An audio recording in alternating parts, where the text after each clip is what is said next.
Welcome to the Campus Energy and Sustainability Podcast. In each episode, we talk with leading campus professionals, thought leaders, engineers, and innovators addressing the unique challenges and opportunities facing higher ed and corporate campuses.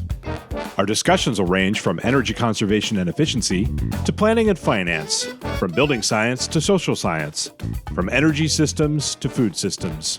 We hope you're ready to learn, share, and ultimately accelerate your institution towards solutions. I'm your host, Dave Carlscott. I'm a Director of Energy and Sustainability at Brailsford and Dunleavy. I think how much you want to really make action on your plan can be related to how much you support or suppress your student activists. By being strategic and including everybody, having it be collaborative and distilling down to that bullseye, that's what brings the confidence to the Board of Trustees to unlock the money to do that. This means that we can't combust natural gas on site. And just the wide eyes from M&O staff, what are you talking about? We've been doing this for over 30 years. Sometimes being able to communicate what something is to someone is just realizing what their barriers to hearing what you're trying to say are. And you need to be in the listening phase in order to do that. In this episode, you'll hear a panel discussion recorded at the 2024 Higher Education Climate Leadership Summit in Long Beach, California. My panelists included Rob Andrzejewski, Director of Sustainability at the University of Richmond in Virginia, Ira Batawali, Director of Sustainability at Mount San Antonio College in Walnut, California, Ellen Vaughn, Assistant Director for Sustainability at the University of California, Santa Cruz, and Bob Mancini, Director of Business Development at Ecosystem Energy. Our topic, decarbonization planning versus climate action planning. To give our casual listeners fair warning, we certainly crank up the wonk level in this discussion. For you seasoned sustainability professionals out there, you'll enjoy listening to this dynamic set of leaders explain how they are rising above the semantics of planning in order to drive action at institutions across the nation. I hope you enjoyed this discussion, recorded February 12th, 2024. All right, welcome to our session today. We're going to be talking about decarbonization planning versus climate action planning. So we set this up as kind of a cage match, but I think we'll probably branch out a little bit from there. I want to set the topic up and then I'll introduce our panelists. We're going to go through a couple of questions I have prepared for them. Think of your questions because we'd love to get into it.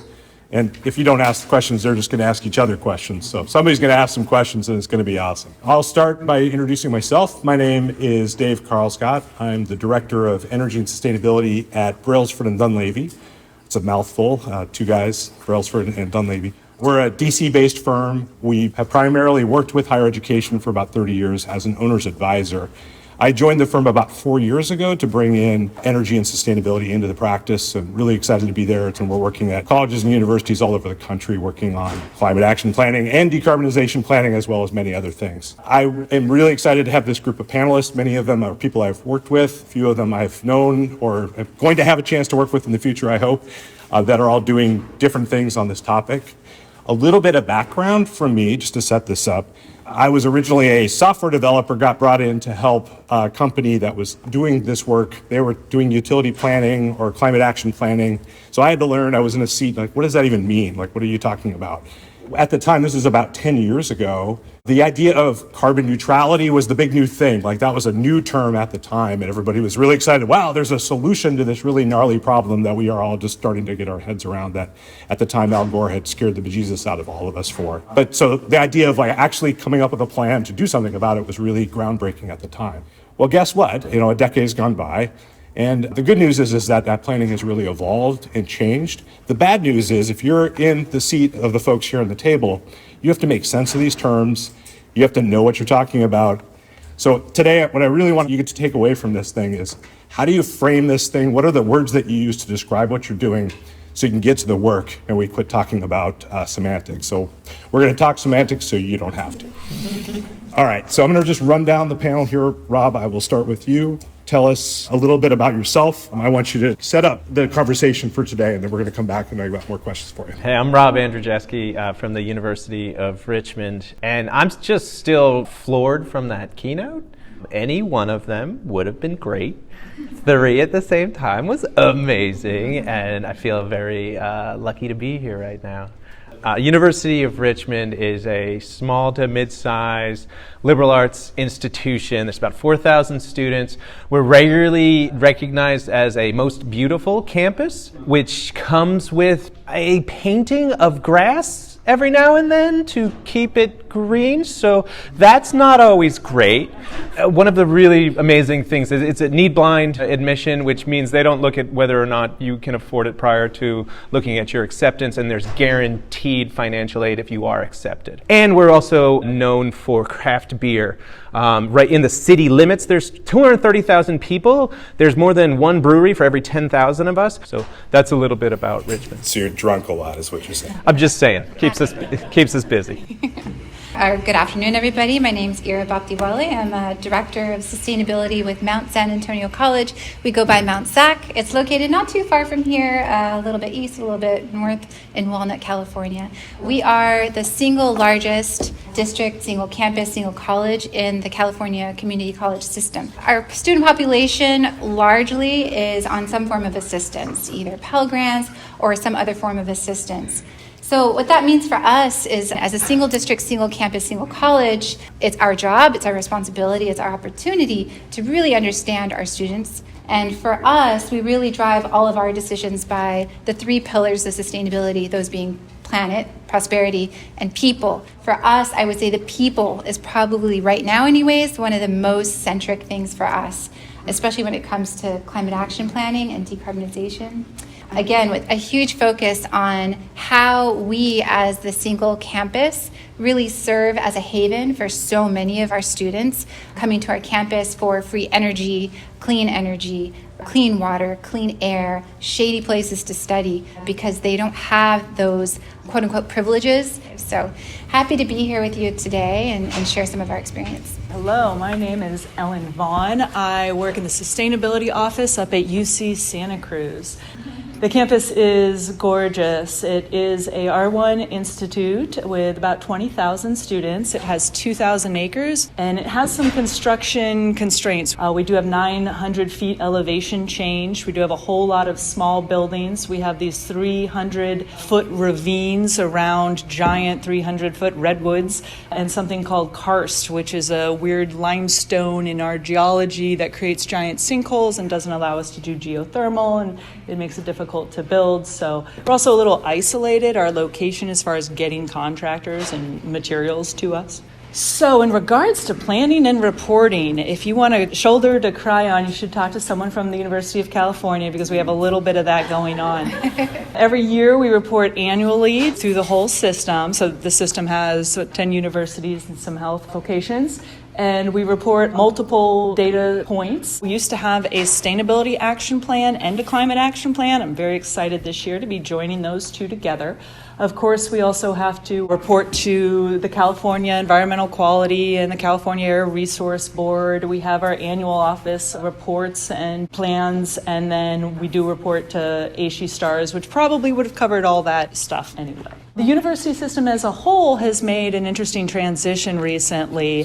For the last 10 years, you maybe have heard us talk about carbon neutrality by 2025. So carbon neutrality, right, requiring a lot of offsets. In our system, it'd be about $20 million plus of offsets, right, just going out the door, hopefully fighting climate change. So over 5 years ago, the system as a whole started looking at the offset system. I think we're all kind of aware now of the different third-party certifiers that overcount. And because of that research and the advocacy from our students, we've decided to move away from the large use of offsets towards becoming fossil-free. So the system has required all the universities to make a fossil-free plan. We've recently completed ours. With that requirement, they had 5 deliverables. One, of course, is how are you going to get there? What are you technically going to do to reduce your emissions? Number 2, how much is that going to cost?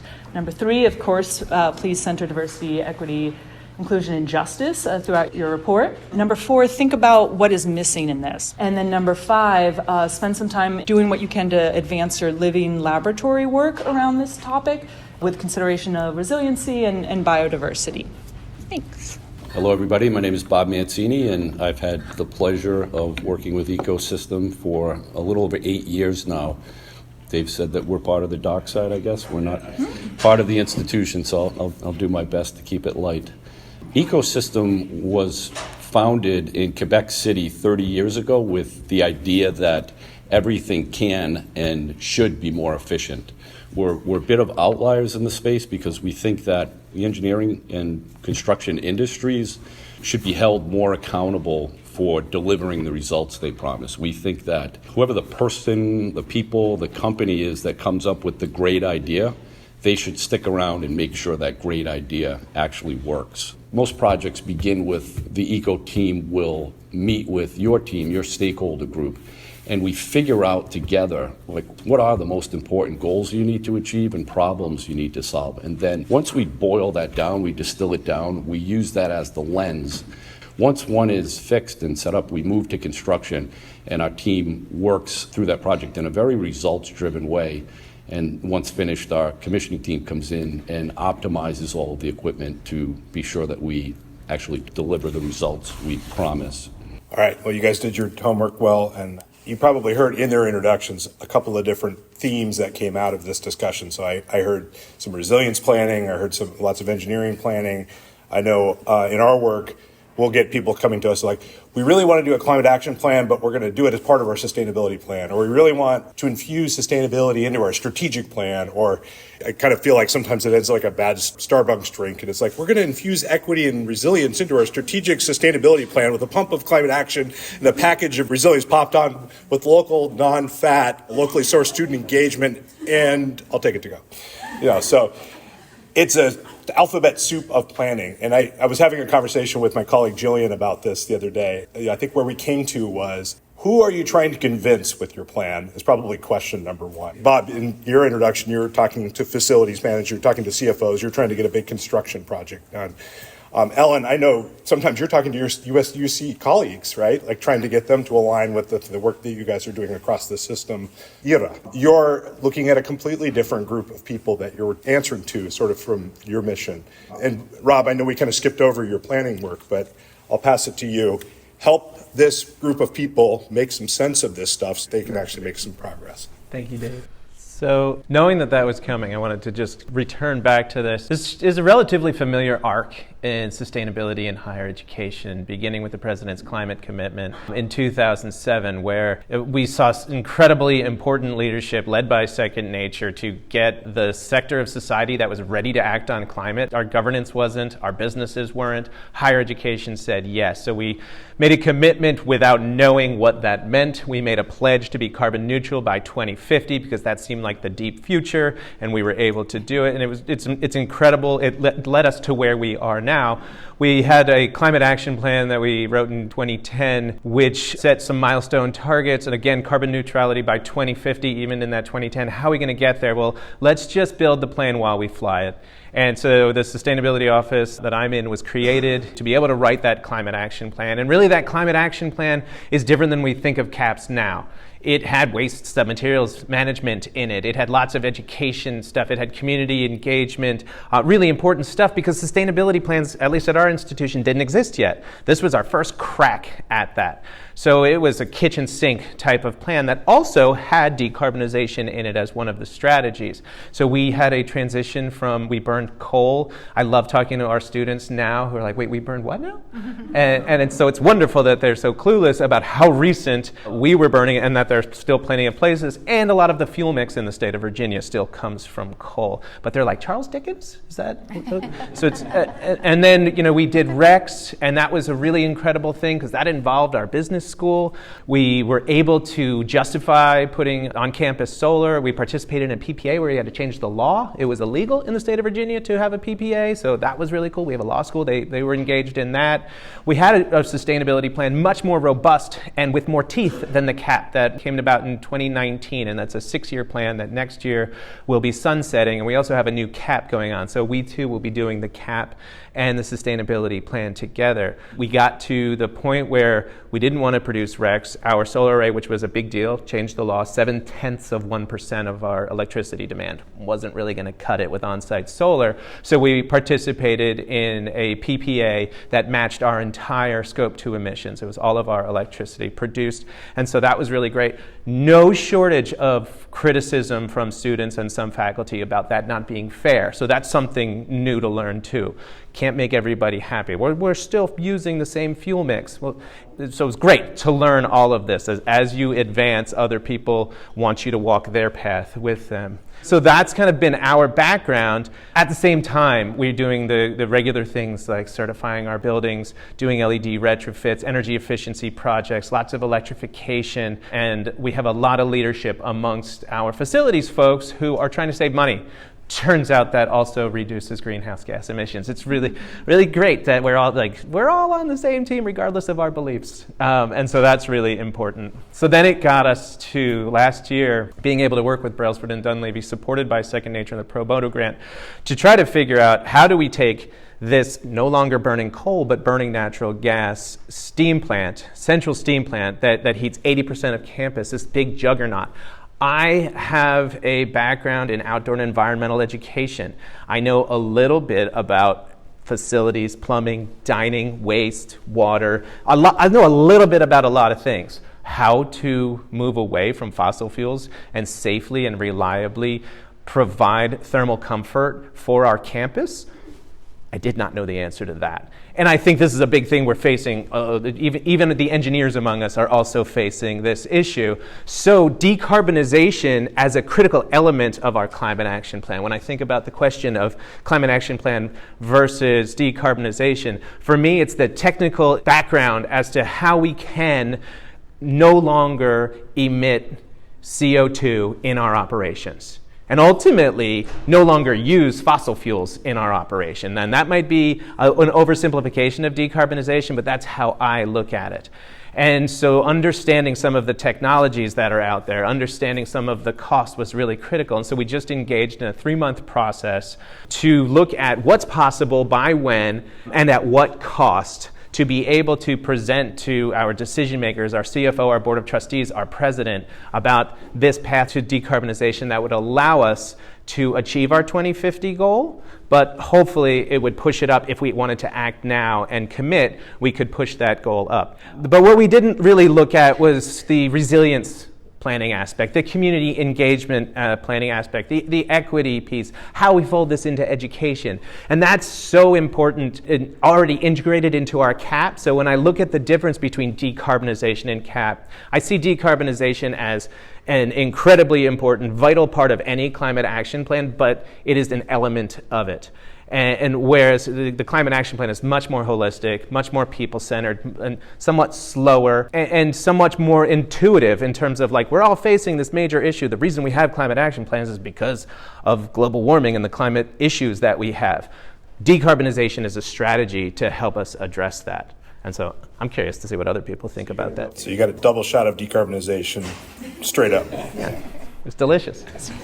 You know, a lot of the things that you were just mentioning, although you're in Richmond, out here in California, I think we experienced a very similar pattern, and perhaps you did too at Santa Cruz. But the CAP for us back in 2018 was really our first go. It was outsourced to a consultant. We're doing it completely in-house this time around, which is really cool. There's a lot more student engagement and faculty engagement. And what came out of it was the realization, like you, that we had to address decarbonization as its own plan, and then we have to implement it.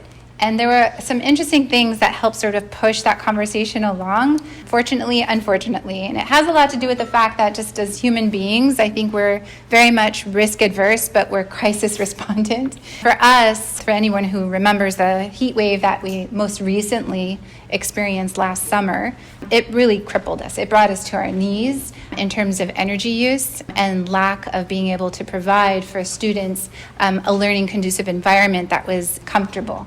Meaning we could not produce enough conditioned space for all the students and faculty using our over 200 buildings on campus during that heat wave. Our central plant was just not churning quickly enough. So in a way, those events, those types of events, really helped push along the conversation for decarbonization to become implementable, and is making the case a lot easier to justify for me, for example. When I go to the CFO, when I go to the board, when I'm speaking to anybody in the community as we're talking about pursuing a bond, I can now say these events are happening. They're happening more often. They're no longer just anomalies that occur sporadically. We can anticipate them happening more and more often. And as a campus community, it is our duty to replace and supply any form of energy that our students need in order for them to really become those next leaders in the blue and green economies. So the decarbonization plan for us similarly has provided a roadmap between now and 2045. I guess we're lucky in California to be able to say by 2045 you have to be carbon free. And so we have to lead as community colleges. We essentially function like small cities, and we want others to follow our example. So using that as our major milestone, we've pretty much laid out a roadmap for what we need to accomplish within 5, 10, 15, 26 years in order to truly reach carbon neutrality. And I can say now that I have buy-in from the people who are in control of money to say that, yes, we do really need to retire that dilapidated cogen that's sitting in the central plant, doing nothing and just eating up valuable real estate. That sounds small to so many of us. Maybe this is like, preaching to the choir that we have to decommission a cogen. But it's not a small task when it comes to really convincing the people who are in charge of funding, right? So the D plan is essential for me to be able to go to them and say, this is the total cost of ownership for bringing on renewable energy, battery storage, taking out the cogen, and then replacing it with whatever additional chillers you need, or heat recovery systems, or electrified systems. Although they have a higher principal cost, they're going to buy you so much more in the long run. And you really have to know your audience, right? Like, that's just one specific type of audience. You want to, of course, speak to the community as we are thinking about approaching a bond, because, we need to be able to pay for all of this wonderful infrastructural upgrade. We need to understand how to address that contingency. And so talking to them about how our campus can become an energy hub for the surrounding community in the case of an emergency, how we can become an emergency center, how we can avoid taking their energy resource away from them because we're going to be able to produce our own, how we're going to supply higher quality air for their community. That type of audience, understanding who they are and what their needs are, what keeps them up at night, is so essential in that D plan as well, which is something we're doing. And then when we're talking about faculty and students, again, engaging with them, just like with the climate action plan, but in the D plan, and looking at these specific projects, whether it's renewable energy and battery storage, or talks of a microgrid, or decommissioning the cogen, bringing in our faculty from engineering, bringing in our faculty from sociology, bringing in our students, and helping them understand how this project can really become a living laboratory, which is, I know, something you had talked about as well. Because we have such an amazing campus with so much, let's say, opportunity, there is also opportunity for us to engage with our faculty and students to make it a true learning experience, learning by doing, which is something that Cal States and CCs are entirely equipped for. So I would say, it's decarbonization is really when the rubber hits the road. It's not going to just be another plan, which I'm really happy about because I know that so many sit on shelves, but this one is truly implementable. And I think it's at just the right time for it to really take shape and for it to become tangible. That's great. So you're going homebrew for a little while, but then maybe buying your own Starbucks chain or something. We're going to grow our own, yeah. Yeah, that's great. Yeah, you got your own. Yeah, great. Go ahead, Ellen. Great. Where the rubber hits the road. I think that summarizes the decarb for us a lot.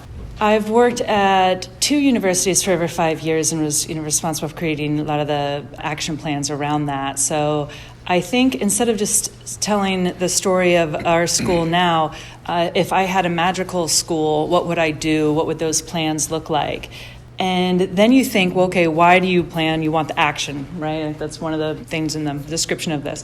How do you get action? So you need the technical plan to tell you how to do it. You need to know how to fund that. You need buy-in and you need engagement with your folks, right? So the buy-in, I think, really helps if you can get it in your strategic plan one way or another, especially if you have faculty helping you get that. Then when you hit any roadblocks with staff or people, you're able to kind of just point back there and say, hey, this is a top priority. This is something we're doing. We were able to get climate change, sustainability, and resilience as one of the top 5 pillars in our strategic plan, and now we're looping back to that all the time. And then engagement, something like a sustainability action plan, or what I think in my perfect school, I would maybe just utilize ASHE stars. So it's something, gives you a lot of credit across the nation, and it can be that opportunity for you to go out to the different departments and engage them around their different categories. It has some holes in it when in regards to engagement, because it's not personalized. There's more specific nuances to your university that it won't capture. Also, maybe there'll be some items in there that you can just check box and be done with, and procurement could say, hey, it's 35% EP computers we buy, we're done here, right? Well, no.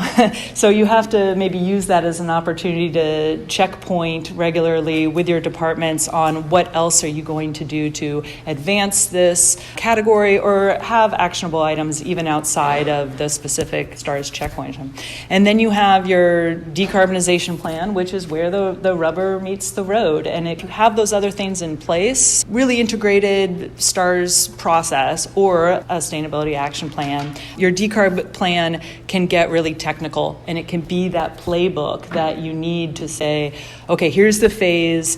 Oh, it's not just a plan on the shelf. We're doing this now, and it really be kind of your next step. And so I'm excited that the plan we created, I feel like has that. Technology moves so quickly, and funding comes up in different places. Infrastructure opportunities come and go in different spots around our campus. So it is a living document, but it has given us that kind of phased step 1 that we're able to focus financing on and move forward with. So that would be my dream. That would be a little bit less than what you saw on my first slide to kind of simplify that. So Ellen, I see you as the person who's bringing the perfect coffee drink to everybody so that you can control the meeting to really focus on what you want, which is great. Extra espresso. Yeah, very good. Bob, I'd be interested for you, if sitting in your seat, you probably didn't think about climate action planning at some point and then you started to, or you probably thought about energy efficiency from the very beginning, but there was a point at which climate action came into your radar, and then decarbonization came on your radar. That's right. I would be interested to hear that story, but if you want to say something else, that's fine too. For us, what we do really well is we take a plan like a sustainability plan, and other plans that are on the campus, whether it's a financial plan, a facilities master plan, campus growth and expansion plan. And so we take all of those and we assess them and figure out what can be done based on the outcomes that the stakeholders are looking to. So it's a very practical approach. We don't do a lot of planning per se. We do assessments, and we'll do a lot of peer reviews of plans. And why we get hired to do that is because, again, we figure out what can be done, and then we build an actionable roadmap, right? It's a playbook. It turns into a playbook that's phased out, and ideally it's phased out with the financial plan, right? And campuses, the financial folks have it mapped out how they're going to spend the money, where they're going to spend the money. Campus planning has where the growth is going to happen. And so with decarbonization in the center of the bullseye, knowing where that money is going to be spent, we can phase it and make it a real action plan, something that they can use as a playbook. And that's been very effective. That's how we like to do planning. Great. Well, I think, Andrew, you hit on this a little bit, so maybe I'll start with you on this one. I hear every time I talk to a client, we don't want a plan that's going to sit on a shelf. I hear that over and over and over. One of the challenges with that is most of the plans sit on a shelf, so that's why people say it, right? Give us some ways that you've been able to get over that and move things from you thought about it, you wrote it down, and you did it. Yeah. I think a number of things could really help. One example might be if you have, not to mention another plan, but I'll mention one anyways, an educational facilities plan in the works. It's great if you can couple that or at least work in tandem with that with a decarbonization plan, because then you can align certain projects that are going to then get queued up for funding. It makes it more tangible, makes it more real, and it can happen within the next 5 years or so. Another thing that is always a great motivator is an emergency. So in our case, I think that was very much the case. We had basically a breakdown of our central plant, and as a result, 6 buildings were flooded because of infrastructure that couldn't handle how much of the switch that was happening between our chillers and our thermal energy storage system. And so again, that was a huge motivator to upgrade that central plant, to decarbonize and take out our cogen. Not to say that is the ideal, but it certainly made the case much easier for us to make that plan implementable.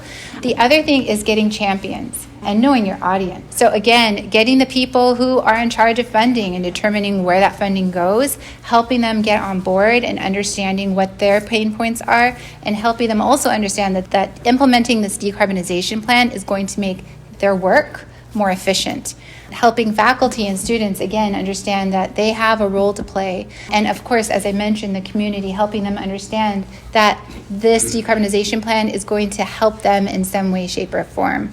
It makes it much more actionable, especially when you're looking to formulate justification for a local bond, as is the case for us.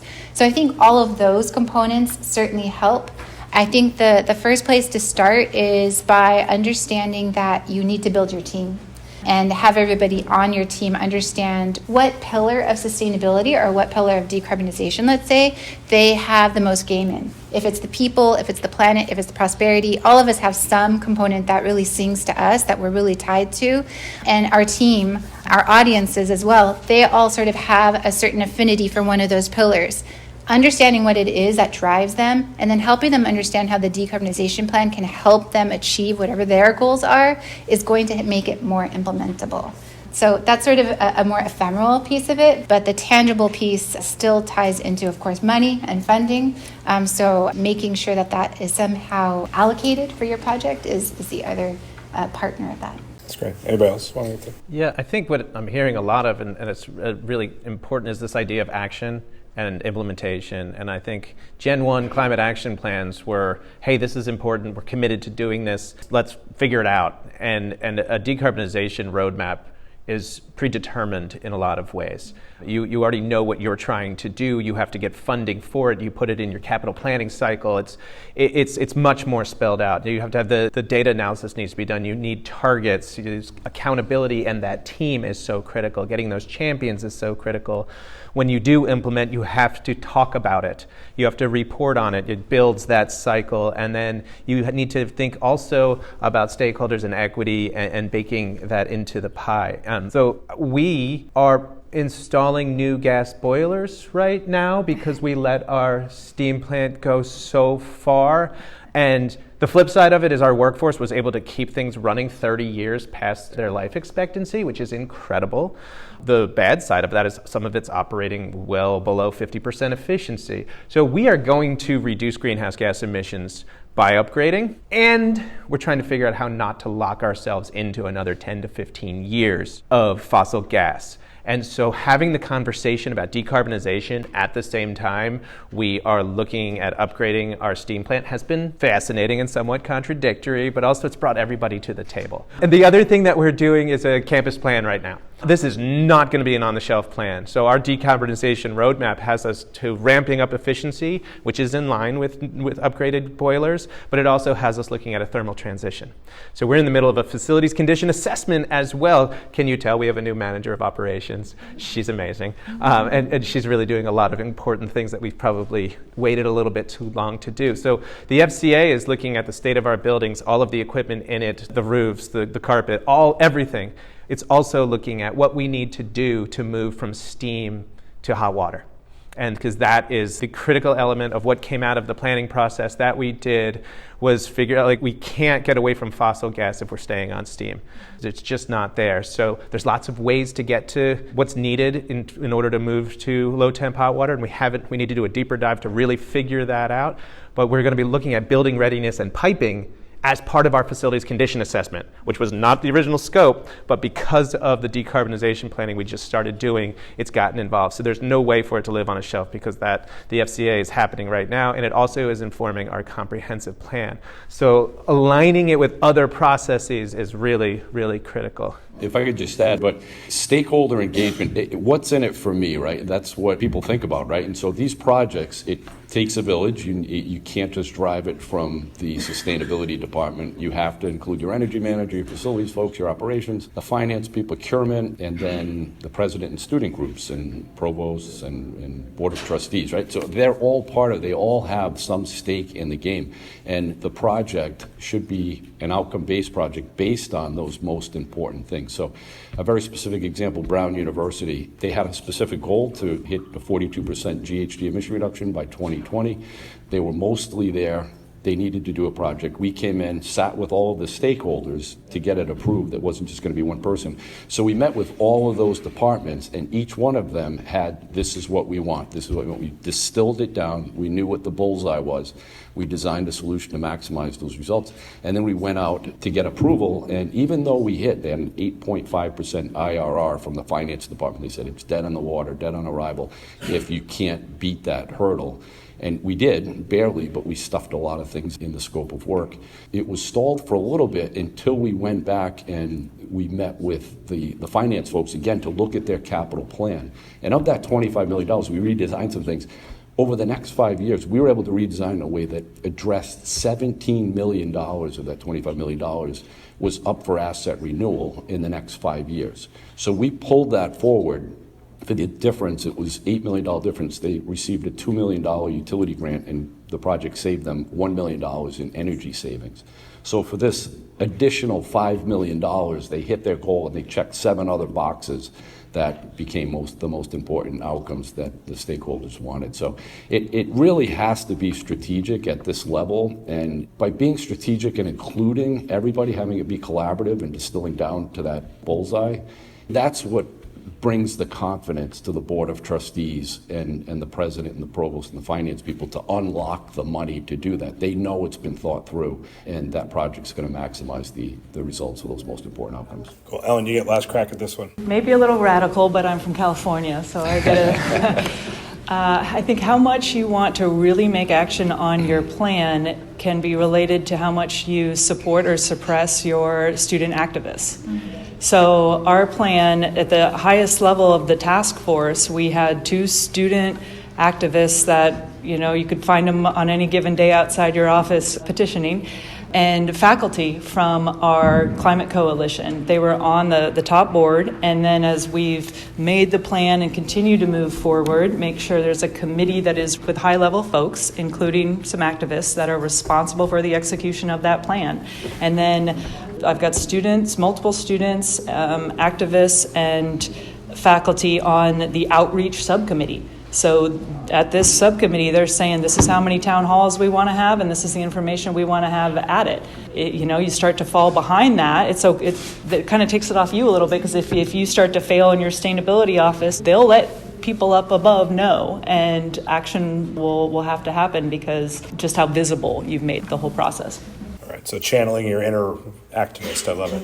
All right, so I'm going to go one more question, and then we're going to go to the audience. In this round, I would like each of you to tell me a little bit about your own personal journey grappling with the ridiculous semantics that we have just gone through. Like, when did you have your aha moments of, this is this is that, this is this, use this for that? So, if somebody out here is just getting their head around how to take on these goals, they can learn from the hard work you guys have done. All right. Ellen, go first, unless you pass. Pass. No. It is interesting how broad sustainability has grown, right? Like the climate action plan, we now see that every single thing we're doing in our sustainability action plan impacts climate.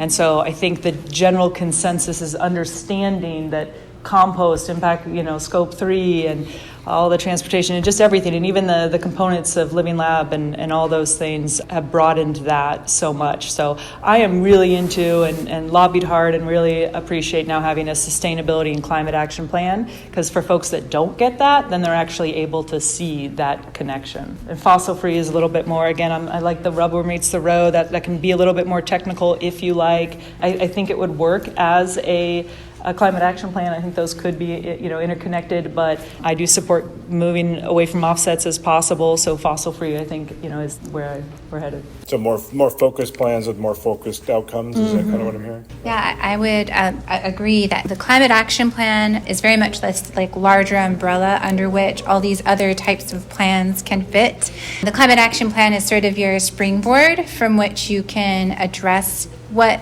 is the most meaningful to your particular institution.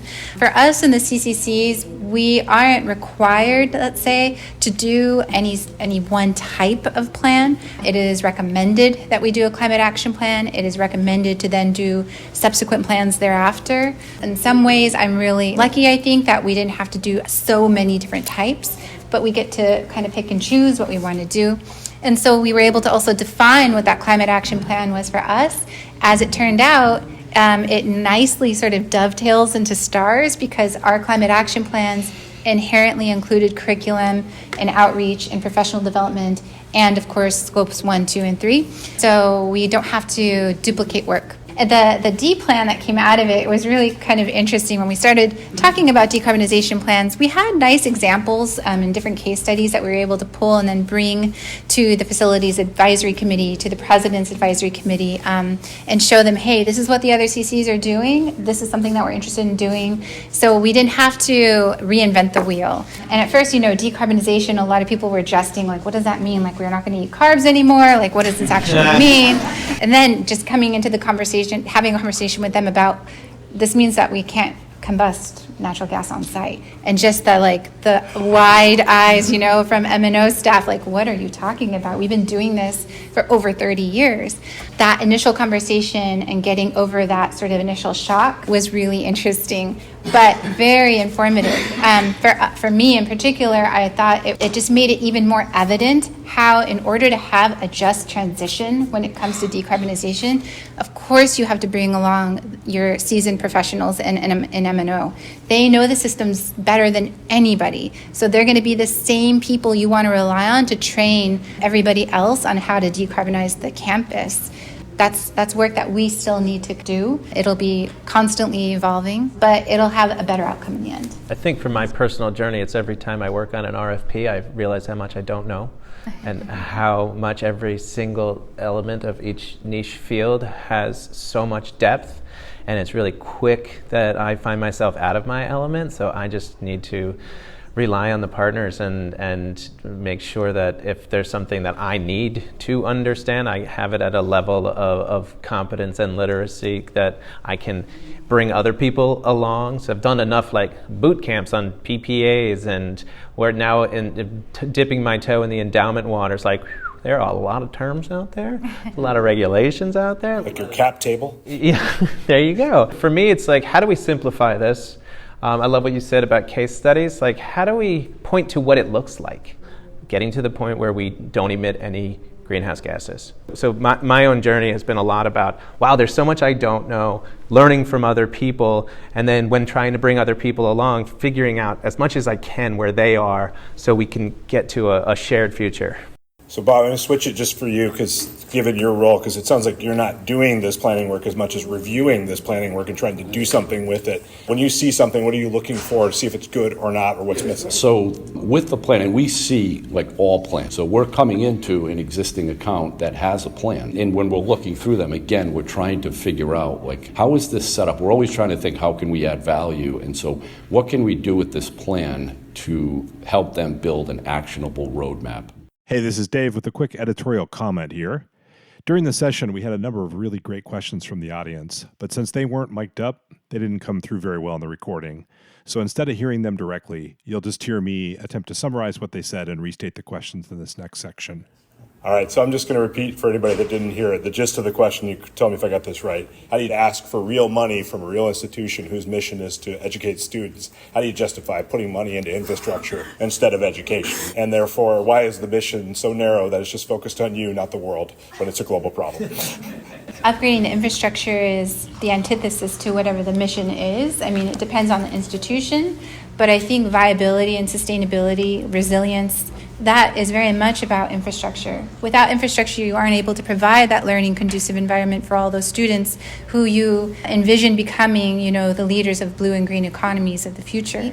And really to empower our students to be able to engage in those conversations, take with them what they learn on this living laboratory of the campus that we offer, and take it to these other parts of the world so that they can help other parts of the world understand the journey that they experienced. That was a really good answer, but anybody else want to follow up on that? Just in regards to communicating the need for a fossil-free plan to your administration, one is do what you can to survey your students, right? So if they say that this is what they want and they're coming to your university, maybe because of it, I think that has a lot of weight. Another thing I think everyone should include in their fossil-free or climate action plans is the social cost of carbon.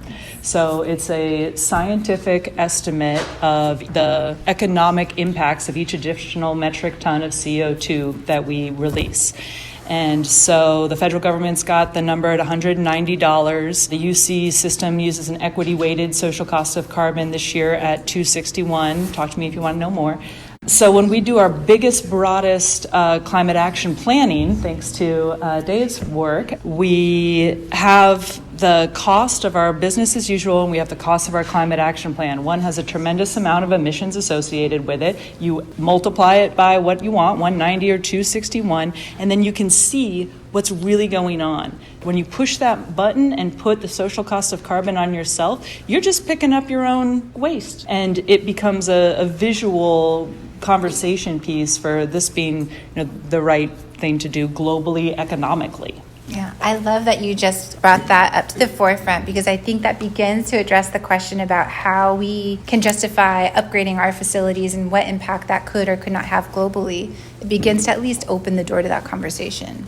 And I think, Victor, you had huge questions, and they were great questions. And I think you framed it a little bit, and we all deal with this as a zero-sum game.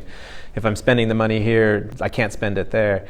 And I think that that's not always the case, that there's other places that wealth can be generated and we can do creative financing. Our first target with decarbonization is really ramping up efficiency radically. But that's still going to be utilizing fossil fuels. So we're in negotiations with our CFO for those savings to then go into further decarbonization strategies rather than into the general fund. I think if we can start thinking about it's not just a finite pool, that our money managers often present it that way, but that there are other ways to access resources, I think we can allow ourselves to be more creative. So in regards to what we're going to do on our campus, we're lucky enough, we do have a cogen that is 60% of our emissions, but it's hot water. So we're already at hot water. We've got that infrastructure. We are phasing that out last. It's a 2015 cogen, so it's young and fairly efficient. What I'm doing now to engage students in the Living Lab, moving to the next question, is some interns now working on collecting information from students on how they want this decarb station to look and feel. So we've always hidden our infrastructure, right? We've always put it behind something ugly. How do we actually bring this forward? And what do students want to feel there? What do they want to learn? What type of landscaping should it be around? What history does it tell? So when we have to put these power plants on our campus, hopefully in basements and our rooftops, but some are going to be out in the open, how instead of hiding it, how instead of the deans going berserk and people going crazy about the land, how do I have like a package that I can give people to say, hey, here's some awesome art and some awesome educational engagement Living Lab component.